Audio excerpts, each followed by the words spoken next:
శ్రీమాత్రే నమః. సద్గురు జ్యోతిష్యాలయం నుండి 2026 ఆగస్టు నెల రాశి ఫలితాలు మనం ఇప్పుడు చూడబోతున్నాం. ప్రతి ఒక్కరికి జాతకం అంటే ఒక క్యూరియాసిటీ. ఇది నాకు ఎలా ఉంటుంది, ఆరోగ్యం బాగుంటుందా, ఉద్యోగం బాగుంటుందా, వ్యాపారం బాగుంటుందా, నాకు వివాహం అవుతుందా, ఉద్యోగం ఉంటుందా, ఉన్న ఉద్యోగం పోతుందా, లేదా విదేశాలకు వెళ్తానా, ఇన్ని సమస్యలతో ఉంటారు. ప్రతి ఒక్కరు కూడా గుర్తుపెట్టుకోండి, మేము చెప్పే ఈ జాతకం గోచార గ్రహస్థితులు దృష్టిలో పెట్టుకొని యూనివర్సల్గా చెప్పడం జరుగుతుంది. అది మీ వ్యక్తిగత జాతకానికి ఒక 30% మాత్రమే వర్తిస్తుంది. మీ యొక్క వ్యక్తిగత జాతకం తెలుసుకోవడానికి మీ పరిసర ప్రాంతాల్లో ఉన్నటువంటి గురువుని సంప్రదించి తెలుసుకోండి. లేదా మా ద్వారా జాతకం తెలుసుకోవాలి అని అనుకుంటున్నారా? కనబడుతున్నటువంటి డిస్ప్లేలో కనబడుతున్నటువంటి ఈ యొక్క నంబర్కి మీ పేరు, date of birth, time of birth, place of birth WhatsApp చేయండి. మా అడ్మిన్స్ మీకు రిప్లై ఇస్తారు. మళ్ళీ చెప్తున్నాను, జ్యోతిష్యం జాతకం అనేది పడుతున్న వర్షానికి ఒక గొడుగు మాత్రమే, కానీ జ్యోతిష్యం జీవితం కాదు. మీరు మిమ్మల్ని నమ్మండి, మీ ఇష్టదేవాన్ని నమ్మండి, కులదేవాన్ని నమ్మనండి.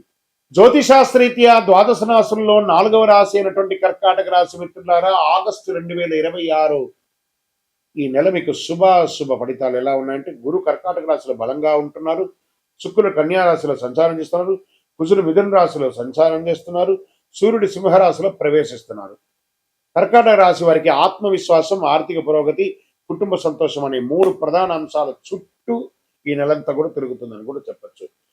ఇంకా ఉద్యోగంలో ఉన్న వారికి పదోన్నతి లేదా జీతం పెంపు బాగా అవకాశాలు ఉన్నాయి.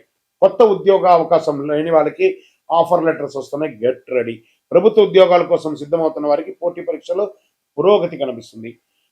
విదేశీయ కంపెనీలతో పనిచేసే వారికి మంచి పేరు వచ్చే అవకాశం ఉంది. ఐటీ రంగంలో ఉన్న వాళ్ళకి, సాఫ్ట్వేర్, హెల్త్ కేర్, బ్యాంకింగ్, విద్య, ప్రభుత్వ కాంట్రాక్ట్, ఫార్మా రంగంలో పనిచేసే వారికి కొత్త అవకాశాలు ఉన్నాయి. వ్యాపార పరంగా రెస్టారెంట్, హోటల్స్, డైరీ, విద్య, మెడికల్, రియల్ ఎస్టేట్ రంగంలో ఉన్న వారికి మంచి అవకాశాలు కనబడుతున్నాయి. మీ యొక్క బిజినెస్ని ఎక్స్పాండ్ చేసుకునే అవకాశాలు కూడా కనబడుతున్నాయి. ఇంకా ఆదాయం పెరిగే అవకాశాలు ఉన్నాయి. పొదుపు దృష్టి పెరుగుతుంది. ఇన్సూరెన్స్లో కొంచెం పెట్టుబడి పెట్టే అవకాశాలని, పాత బాకీలన్నీ కూడా తిరిగి వచ్చే అవకాశాలు ఉన్నాయి. షేర్ మార్కెట్లో దీర్ఘకాలికమైనటువంటి పెట్టుబడులు పెట్టండి, ఇది చాలా బాగుంటుంది. మెటల్స్ రిలేటెడ్లో పెట్టండి. ఇంకా షార్ట్ టర్మ్ అసలు పెట్టకండి. అనుభవం లేకుండా పెద్ద మొత్తంలో ఎవరికి పెట్టుబడి పెట్టకండి. కుటుంబ దాంపత్య విషయంలో శుభకార్యాల గురించి చర్చలు చేస్తారు. జీవిత భాగస్వామికి పూర్తి సహకారం అందుతుంది. బంధుమిత్రులందరూ కలిసి విహారయాత్ర వెళ్ళే అవకాశాలు కనబడుతున్నాయి. ప్రేమికుల్లో అహంకారం తగ్గిస్తే సంబంధం మరింత బలపడుతుంది. ఆరోగ్యం పట్ల జీర్ణకోశ సమస్యలు, బరువు పెరగడము, మానసిక ఒత్తిడి పెరగడము, థైరాయిడ్ అనేది కొంచెం వచ్చే అవకాశాలు ఉంటాయి. ఒక మంచి మాస్టర్ చెకప్ చేసుకుంటే చాలా మంచిది. విద్యార్థులు పోటీ పరీక్షలో ఉన్న విదేశీయ విద్య ప్రయత్నిస్తున్న వారికి మంచి అవకాశాలు ఉన్నాయి. గురువుల సలహా పాటిస్తే ఆశించిన ఫలితాలు ఉంటాయి. రైతులకి ప్రభుత్వ సబ్సిడీలు, పంట బీమా, సాగునీటి పథకాల ద్వారా ప్రయోజనం పొందే అవకాశాలు బాగా ఉంటాయి. మీ పంటలు కూడా బాగా పండే అవకాశాలు. కళాకారులైనటువంటి సినీ రంగం వారికి అవకాశాలు, అన్ని రంగం వారికి, సినీ రంగం వారికి, టీవీ, యూట్యూబ్, సంగీత రచన, సోషల్ మీడియా రంగంలో ఉన్న వారికి గుర్తింపు, కొత్త అవకాశాలు మళ్ళీ వస్తున్నాయి. మీరు కూడా సోషల్ మీడియాలో యాక్టివ్గా ఉండండి, మీ గురించి ప్రచారం చేస్తూ ఉండండి. మంచి అవకాశాలు. రాజకీయ నాయకులు, ప్రజల్లో ఆదరణ పెరుగుతుంది. పార్టీలో మీకు ఒక ఇంపార్టెన్స్ ఇచ్చే అవకాశాలు ఉన్నాయి. అలాంటప్పుడు కాస్త ఓపికగా ఉండాలి. విశ్వాసం, పార్టీ పట్ల విశ్వాసంగా ఉంటే తప్పకుండా మీకు మంచి అవకాశాలు వస్తాయి. విదేశీయాల్లో ఉద్యోగంలో ఉన్నటువంటి వారికి ఎన్నో ఇబ్బందులు పడుతూ నాకు కాల్ చేస్తుంటారు. జాగ్రత్త అండి, ఏమి కాదు, అన్ని మంచి రోజులు వస్తున్నాయి. తప్పకుండా మీకు అన్ని మేలు జరుగుతుంది. ఇమిగ్రేషన్ పనులు ఏమైనా బాకీ ఉంటే అవన్నీ కూడా తప్పకుండా అవుతుంది. మీ యొక్క వీసా సంబంధించి ఏమైనా డిస్టర్బెన్స్ ఉంటే అవి కూడా కలిసి వస్తుంది. కోర్టు కేసులో నెమ్మదిగా అనుకూల పరిణామాలు మాస ద్వితీయంలో వచ్చే అవకాశాలు ఉన్నాయి. భూమి, ఇల్లు కొనుగోలు లేదా అమ్మకాల పత్రాలు పూర్తిగా చదివి సంతకం పెట్టండి. ఈ నెలంతా కూడా భావోద్వేగంతో నిర్ణయాలు తీసుకోవద్దు. అనవసరం లేని ఖర్చులు తగ్గించుకోండి. ఆరోగ్యాన్ని నిర్లక్ష్యం చేయొద్దు. ఎవరికైనా హామీ ఇచ్చేది ముందు ఆలోచించండి. ఇంకా పరిహారాల్లో ప్రతి సోమవారం పరమేశ్వరుడికి అభిషేకం చేయండి. ఓం నమశివాయ అనే మంత్రాన్ని 108 నిమిషాలు పారాయణించండి. పాలు, బిల్వ పత్రాలతో చక్కగా శివార్చన చేయండి. ఉపవాసం ఉంటే మంచిది. బియ్యము, పాలు, తెల్లని వస్త్రాలు, వెండి లాంటివి దానం ఇవ్వండి. తెలుపు మరియు వెండి రంగు మీకు చాలా కలిసి వస్తుంది. అదృష్ట సంఖ్య 2 మరియు 7గా ఉంది. సోమవారం మరియు గురువారం చాలా కలిసి వస్తుంది. ఇంకను మీ యొక్క వయస్సు ఎంత ఉందో అన్ని దీపాలని దేవాలయంలో వెలిగించండి. ఇంకను అతి శక్తివంతమైనటువంటి కరుంగాళి మాల కావలసిన వారు 48 రోజులు పూజ చేసి చండీ సుదర్శన సుబ్రహ్మణ్య భుజంగంతో దానికి సంపుటీకరణ చేసి అందించడానికి సిద్ధంగా ఉంది. కావాల్సిన వారు సంప్రదించండి. మా నంబర్కి మీ పేరు గోత్రనామాలను తెలుపని తప్పకుండా మీకు పంపిస్తాం. విజయవస్తు. శ్రీమాత్రేణ మహాసద్గురు జ్యోతిష్యాలయం నుండి ఈ సంవత్సరం శని వక్రగతి పొందే ఒక ఫలితాన్ని మనం ఇవ్వబోతున్నాం. ఇది శని భగవానుడు జూలై 27, 2026 సోమవారం మీనరాశిలో వక్రగతిని ప్రారంభిస్తున్నారు. డిసెంబర్ 11 ఉదయం 3:51 వరకు మళ్ళీ మారి ఆడతారు. దాదాపు 138 రోజుల పాటు ఈ వక్రగతి అనేది కొనసాగుతుంది. అసలు శని వక్రగతి అంటే ఏంటి? ఆల్రెడీ ఆయన అన్ని ప్రయాణం చేసి వెళ్ళిపోయారు కదా, అప్పుడు ఏమేమి మంచి చెడు అన్ని ఇస్తుంటారు కదా, అది బాగుందా లేదని చెప్పి మళ్ళీ తిరిగి చూసి వెనక రావడాన్ని వక్రగతి అంటే. ప్రయాణం సాఫీగా సాగుతున్నది, మళ్ళీ తిరిగి రావడాన్ని వక్రగతి అంటారు. పాత పనులు తిరిగి ముందుకు వస్తాయి, ఆలస్యమైన ఫలితాలు లభిస్తాయి, కష్టానికి తగిన ప్రతిఫలం దక్కుతుంది, నిర్లక్ష్యం చేసిన విషయాలు మళ్ళీ ఎదురవుతాయి, బాధ్యతలు పెరుగుతాయి, జీవితంలో స్థిరత్వం ఎంత ఉందో పరీక్ష కూడా అంతే ఉంటుందని కూడా చెప్పచ్చు. మరి యొక్క ఎవరిని ఎక్కువ ప్రభావితం చేస్తుంది ఈ యొక్క వక్రగతి అని అంటే, శని ప్రకృతి ప్రభావం ముఖ్యంగా వీరిపై చాలా గొప్పగా ఉంటుంది. ఎలా అంటే ఏళ్ళనాడు శని 7.5 ఉన్న వాళ్ళకి, అష్టమ శని, అర్ధాష్టమ శని, శని మహర్దశ, శని అంతర్దశ, జన్మ కుండలిలో శని భగవానుడు బలహీనపడడం, వీళ్ళందరికీ కూడా ఇబ్బందులు వచ్చే అవకాశం లేదు. ఈ సమయంలో ఎదురయ్యే పరిస్థితులు ఎలా ఉంటాయి అని అనుకుంటే, పనుల్లో ఆలస్యం, ఉద్యోగంలో అదనపు బాధ్యతలు, ప్రమోషన్లో ఆలస్యం, కోర్టు వ్యవహారంలో నెమ్మదితనం, భూమి ఆస్తి విషయాల్లో ఆలస్యం, అప్పుల ఒత్తిడి, మానసిక ఆందోళన, సహనానికి పరీక్ష. మనం ఏం పాటిస్తే బాగుంటుంది ఈ సమయంలో అని అంటే, అవసరం లేని అప్పులు తీసుకోవద్దు. ఈ వక్రగతి శని వక్రగతి ఎప్పుడు కోపంతో నిర్ణయాలు తీసుకోకూడదు. ఉద్యోగ మార్పుల్లో తొందరపడద్దు. తొందరపడి పై అధికారులు ఏమైనా చెప్తే రిజైన్ చేసేయడం లాంటివి చేయకూడదు. వాహనం నడిపేటప్పుడు ఫోన్ మాట్లాడడం లేదా అతి స్పీడ్ వెళ్ళడం చేయకూడదు. పెద్దలను గౌరవించాలి. ప్రారంభించే పనిని పూర్తి చేయాలి. ఆరోగ్యాన్ని నిర్లక్ష్యం చేయకూడదు. ఖర్చులను నియంత్రించాలి.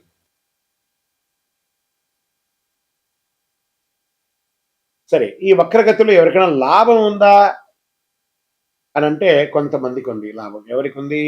వృషభ రాశి వారు. శనిదేవుడు లాభస్థానంలో ప్రకృతిలో వక్రగతిలో ఉండడం వల్ల వచ్చే 6 నెలలు ఎంతో అనుకూలంగా ఉంటాయి. ఆర్థిక పరిస్థితి బలపడుతుంది, కొత్త ఆదాయ మార్గాలు ఏర్పడతాయి, ఉద్యోగంలో గుర్తింపు వస్తుంది, ప్రమోషన్ల అవకాశాలు ఉంటాయి, పాత వివాదాలు పరిష్కారం అవుతాయి, కుటుంబంలో ఆనందం పెరుగుతుంది, సమాజంలో గౌరవం పెరుగుతుంది. ఇక నెక్స్ట్ రాశి టాప్లో ఉన్న వాళ్ళలో వృశ్చిక రాశి వారు. శని పంచమ స్థానంలో వక్రగతిలో ఉండడం వల్ల అనేక అనుకూల మార్పులు వస్తున్నాయి. ఆరోగ్యం మెరుగుపడుతుంది, పెట్టుబడుల ద్వారా లాభాలు వచ్చే అవకాశం ఉంది, పెండింగ్ పనులు పూర్తవుతాయి, కుటుంబంలో సంతోషం పెరుగుతుంది, పిల్లల ద్వారా శుభవార్త వినే అవకాశం ఉన్నాయి, విదేశీయ అవకాశాలు బాగుస్తున్నాయి. మరి నెక్స్ట్ ఎవరున్నారంటే మకర రాశి వారు. శని 3వ స్థానంలో వక్రగతిలో సంచరించడం వల్ల ధైర్యం, ఆత్మవిశ్వాసం పెరుగుతుంది, ఫలితాల కష్టానికి తగిన గుర్తింపు, వ్యాపారాభివృద్ధి, ప్రయాణాల ద్వారా లాభం, ఆర్థిక పరిస్థితి మెరుగుదల, కొత్త అవకాశాలు వస్తాయి, శుభవార్తలు ఉండే అవకాశాలు ఉన్నాయి. మరి ఇంకొక ఎవరైనా ఉన్నారంటే మీనరాశి. మరి వీళ్ళకి ఏళ్ళనాటి శని నడుస్తుంది కదా, అయినా వీళ్ళకి శని స్వరాశిలోనే వక్రగతిలో చేయడం వల్ల వ్యక్తిగత జీవితంలో కీలక మార్పులు చోటు చేసుకునే అవకాశాలు ఉన్నాయి. కొత్త పరిచయాల ద్వారా అవకాశాలు, ప్రేమ జీవితంలో అనుకూలత, శత్రువులపై విజయం, ఆర్థిక పరిస్థితి క్రమంగా మెరుగుపడుతుంది, ఆధ్యాత్మిక ఆసక్తి పెరుగుతుంది. మరి ఈ వక్రగతి ద్వారా ఎవరెవరికి ఇబ్బంది ఉంది? సో ఈ యొక్క శని వక్రగతి ద్వారా ఎక్కువ జాగ్రత్తలు తీసుకోవాల్సినటువంటి రాశులు అంటే మేషరాశి వారు. ఖర్చులు పెరగవచ్చు, మానసిక ఒత్తిడి అధికమవుతుంది, విదేశీయ లేదా న్యాయపరమైన విషయాల ఆలస్యం, నిద్ర సమస్యలు రావచ్చు, అవసరం లేని ఖర్చులు తగ్గించుకోవాలి. ఇంకా మిథున రాశి వారికి ఉద్యోగంలో ఒత్తిడి పెరుగుతుంది, ఉన్నతాధికారుల పట్ల విభేదాలు వచ్చే అవకాశం ఉన్నాయి, ప్రమోషన్ లేదా గుర్తింపు ఆలస్యం అవుతుంది, వ్యాపారంలో నియంత్రణ లేకుండా ఉండడం అనేది జరుగుతుంది, కోర్టు కేసులు వచ్చే అవకాశం ఉన్నాయి. కర్కాటక రాశి వారికి అష్టమ ప్రభావం వల్ల ఆరోగ్యంపై శ్రద్ధ అవసరం, అప్పులు, పన్నులు, బీమా విషయాల్లో జాగ్రత్త, ఆకస్మిక ఖర్చులు పెరిగే అవకాశాలు ఉన్నాయి. కర్కాటక రాశి వారికి ఆరోగ్య పరీక్ష కూడా ఉంటుంది. ఇంకా సింహరాశి వారికి వారికి అర్ధాష్టమ శని ఉంది కాబట్టి అష్టమ శని కట్ కట్. సింహరాశి వారికి యాడ్ ఈ కొంచెం రిపీట్ తేడా వచ్చింది చూడండి. ఇక్కడ సింహరాశి అనే దాన్ని మళ్ళీ ఫ్రెష్గా సింహరాశి వారికి అష్టమ శని వస్తుంది కాబట్టి అష్టమ శనిలో ఉన్నారు కాబట్టి ఆరోగ్యపరమైనటువంటి ఇబ్బందులు బాగా వస్తాయి. దంపతుల మధ్య వాగ్వివాదాలు పెరుగుతాయి. పెట్టుబడులకు దూరంగా ఉండడానికి ప్రయత్నం చేయండి, కాస్త జాగ్రత్త. ఇంకా అప్పులు పన్నులు విమర్శలు చాలా ఉంటుంది. ఇంకా కన్యా రాశి వారికి చాలా ఇబ్బందులు ఉన్నాయి. అది వాళ్ళు కూడా జాగ్రత్త పడాలి. కోర్టు కేసు లేదా ఒక చిన్న శస్త్రచికిత్స కూడా పొందే అవకాశం ఉన్నాయి. తులారాశి వారికి ఉద్యోగంలో అదనపు బాధ్యతలు, కోర్టు లేదా శత్రు సంబంధిత వ్యవహారాల ఆలస్యం, ఆరోగ్యంపై శ్రద్ధ అవసరం. పని విశ్రాంతి సమతుల్యం పాటించాలి, తప్పదు అని కూడా క్లియర్గా చెప్పడం జరుగుతుంది. ఇంకా ధనుసు రాశి వారికి చాలా జాగ్రత్తగా ఉండవలసినటువంటి సమయం. ఎందుకంటే అర్ధాష్టమ శని నడుస్తుంది కాబట్టి ఆరోగ్యం పట్ల శ్రద్ధ వహించాలి. ఉద్యోగ వ్యవహారాల్లో ఇబ్బందులు వచ్చే అవకాశాలు ఉన్నాయి. ఇంకా కుంభరాశి వారికి ఆదాయం కన్నా ఖర్చులు కూడా పెరిగే అవకాశం ఉంది. కుటుంబంలో మాట పట్టింపులు రావచ్చు. పెట్టుబడిలో జాగ్రత్త అని చెప్పచ్చు. ఆర్థిక ప్రణాళిక ముందుకు వెళ్ళకండి, జాగ్రత్తగా. తక్కువ ఇబ్బందులతో అనుకూల ఫలితాలు కూడా పొందే వాళ్ళల్లో ప్రధానమైనటువంటి వారిలో వృషభ, వృశ్చిక, మకర, మీన రాశి వారు ఉన్నా కూడా శని వక్రగతి సమయంలో పాటించవలసినటువంటి కొన్ని పరిహారాలు ఉన్నాయి. ప్రతి ఒక్కరు 12 ద్వాదశ రాశుల వాళ్ళు పాటించాలి. ఓం శనైశ్వరాయ నమః మంత్రాన్ని 108 సార్లు పారాయణం చేయాలి. వారి దగ్గర కూడా ఎలా అడగాలి? దేహి మే బుద్ధి వైశిష్ట్యం, దేహి మే నిత్య యవ్వనం, దేహి మే పరమానందం, దేవదేవ జగత్పతే శనైశ్వర అని ప్రార్థన చేయాలి. నల్ల నువ్వుల నూనెతో దీపం వెలిగించాలి. పేదలకు వృద్ధులకు సేవ చేయాలి. ఇక్కడ బాగా గుర్తుపెట్టుకోవాలి, హనుమాన్ చాలీసా పారాయణం చేయండి. ఈ నవగ్రహాల దగ్గర శని భగవానుడు 19 సంవత్సరాలు, 19 అని లెక్క ఉంది కాబట్టి ఈయనకి 19 ప్రదక్షిణాలు చేయాలి. శని భగవానుడికి ప్రతి ఒక్కరు కూడాను చెయ్యండి. తర్వాత ఆ నవగ్రహాల దగ్గరికి వెళ్ళి నవగ్రహాలకు ప్రదక్షిణ చేసిన తర్వాత మేము కాలు కడుక్కుంటాము అని చెప్పి తప్పు పని చేయకండి.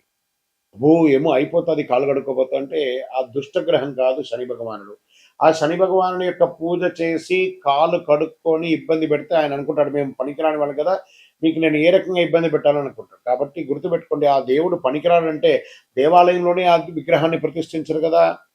మరి గురుగారు అందరూ కాలు కడుక్కోవాలంటారు కదా అంటే ఇది వచ్చి ఒక అపోహ మాత్రమే, చరిత్ర ఎవిడెన్స్ లేదండి. ఆ శని భగవాన్ దగ్గర దీపం వెలిగిస్తారు, నూనె పోస్తారు చూసారా, అవన్నీ కూడా కారి కింద పడుతుంది కదా, దాన్ని తొక్కి ప్రదక్షిణాలు చేస్తే వృద్ధులు కానీ పిల్లలు కానీ మహిళలు కానీ ఎవరైనా జారి కింద పడతారని నవగ్రహం తిరిగిన తర్వాత కాలు కడుక్కోండి, ఆ నూనె కాలు కంటకూడదు అని చెప్పారు. కానీ నవగ్రహాలు తిరగడం వల్ల కాలు కడుక్కోవడం అనేది అపోహ, అది ఒకటి చెయ్యకండి. 19 ప్రదక్షిణాలు చేయండి. నువ్వులతో దీపం వెలిగించండి, నువ్వుల నూనెతో దీపం వెలిగించండి. బెల్లం కాకి పెట్టండి.